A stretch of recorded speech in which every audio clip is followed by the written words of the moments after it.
La quatrième alliance contractée avec Moïse se trouve dans Deutéronome 18.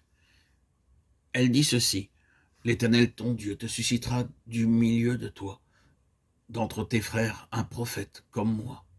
Vous l'écouterez. C'est la quatrième alliance de Dieu. Dieu parlait face à face avec Moïse, et Moïse donnait le message au peuple. Le Seigneur Jésus-Christ est mon Moïse céleste. Il vient en moi, et par lui, j'entends quotidiennement la voix de Dieu. Je peux venir à lui et lui dire: Seigneur Jésus-Christ, s'il te plaît, révèle-moi la volonté de ton Père, montre-moi ton plan céleste. Ainsi, nous pouvons recevoir de lui quotidiennement tout ce que nous demandons pour notre instruction, notre conduite, notre secours. Il est un prophète vivant qui peut me donner tout ce qui est nécessaire pour mes besoins, ma vocation et mon appel. La cinquième alliance de Dieu fut contractée avec David dans 1 Samuel 7,12.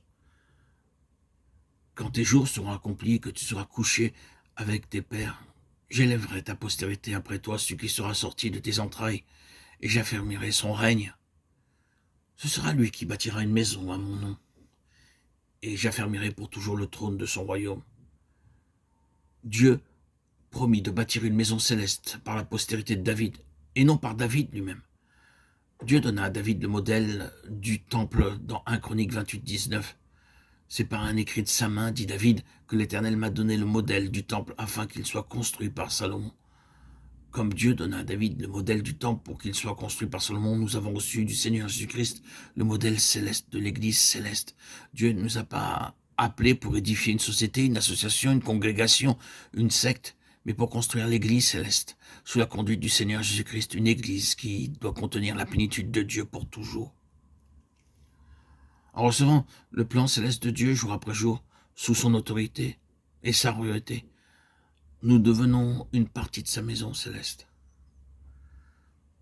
La sixième alliance fut établie avec le Seigneur Jésus-Christ lui-même dans le psaume 2, 7, 9.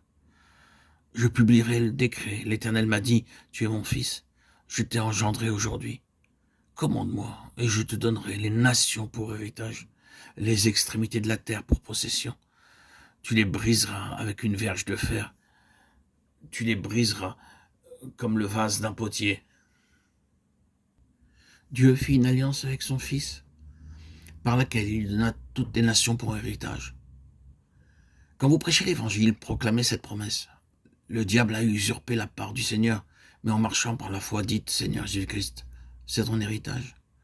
Ce peuple t'appartient. Tu es mort pour eux. Par la foi, proclamez l'héritage du terrain pour lequel le Seigneur a livré sa vie et est mort. Il est celui qui doit l'avoir et non le diable. Avec cette foi, nous sortirons en annonçant l'Évangile à toutes les nations. Lorsque vous savez qu'un immeuble vous appartient, vous ne l'abandonnez pas, mais vous revendiquez sa possession en disant: c'est ma terre, mon immeuble, ma propriété, et je dois l'avoir.